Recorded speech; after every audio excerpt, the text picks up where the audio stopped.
Hola a todos los que nos escucháis en estos momentos. Hoy continuamos estudiando la Biblia con el tema 817 para realizar un pequeño resumen a la vista del capítulo 1 del libro de Juan. Como siempre le damos la palabra a Francisco. Ya comentamos ayer que el enemigo de las almas, al ver el auge que estaba tomando el cristianismo incipiente después de la muerte de Jesús, comenzó a instigar a algunos hombres para crear dudas en las filas cristianas. Esto fue uno de los motivos que le llevaron a Juan para escribir el Evangelio que lleva su nombre. Mediante un breve repaso de las controversias de los primeros años del cristianismo, los cristianos modernos podemos aprender a reconocer, para estar vigilantes contra ellos, los mismos errores que perturbaron a sus consagrados hermanos en siglos pasados. Generalmente, las dos principales frases del prolongado debate se conocen como las controversias trinitaria y cristológica.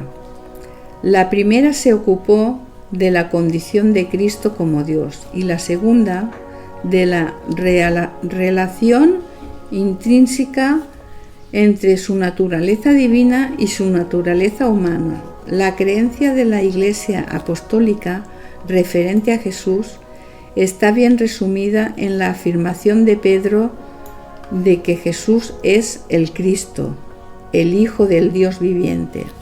A continuación vamos a reseñar, en forma resumida, algunas de las corrientes que circulaban en aquellos momentos. Docentismo y gnosticismo. El primer error acerca de la naturaleza y la persona de Cristo se conoce como docetismo.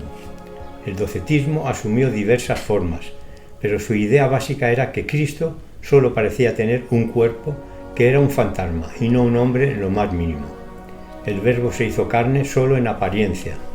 Esta herejía surgió en tiempos apostólicos y persistió hasta muy cerca del fin del siglo II.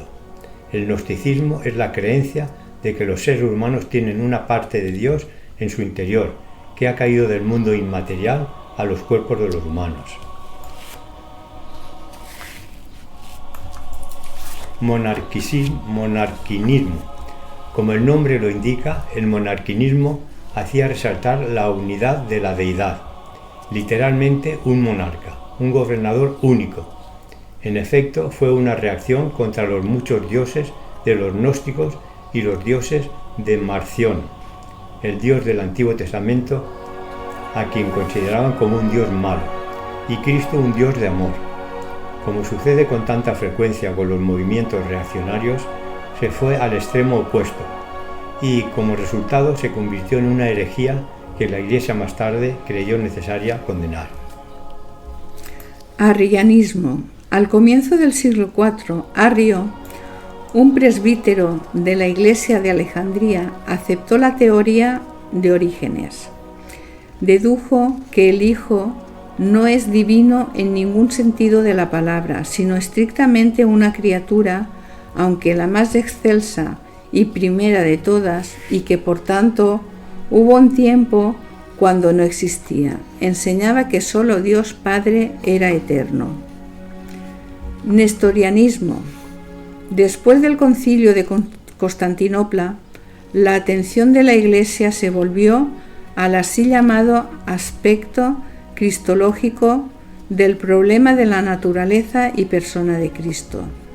Se intentó definir la naturaleza del elemento divino y del elemento humano en Cristo y declarar la relación entre los dos. ¿Cómo podían coexistir dos naturalezas personales en una persona? Esto era la controversia existente en aquellos momentos. El monofisismo.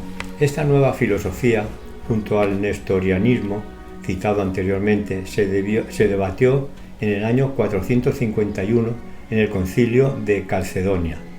Tenía el propósito de debatir ambas filosofías, pero el resultado fue que las dos fueron condenadas. El monotelismo. En cierto modo quedó sin ser resuelta una pregunta. ¿Las dos naturalezas, la divina y la humana, son movidas por una voluntad que rige ambas naturalezas o por dos voluntades? Como podréis haber comprobado, el enemigo no paraba de utilizar personajes conflictivos para crear confusión en la Iglesia primitiva. No obstante, aparte de las diferencias doctrinales entre la rama romana del cristianismo y la del protestante, ambas coincidieron en cuanto a lo que atañe a la Trinidad y a la naturaleza de Cristo. Al margen de tanto embrollo satánico, nosotros pensamos en que lo más razonable es la divinidad. La divinidad o Trinidad consta de 3 personas eternas, el Padre, Jesucristo y el Espíritu Santo. La deidad y la preexistencia de Cristo. Cristo era esencialmente Dios y en el sentido más excelso. Estuvo con Dios desde toda la eternidad. Dios, sobre todo, bendito para siempre. El Señor Jesucristo, el divino Hijo de Dios, existió desde la eternidad, como persona diferente y sin embargo una con el Padre. La humanidad de Cristo, el Señor Jesucristo, fue un ser humano verdadero y completo, excepto que no conoció pecado. La encarnación de Cristo. La encarnación fue una unión verdadera, completa e indisoluble de la naturaleza divina y la humana en una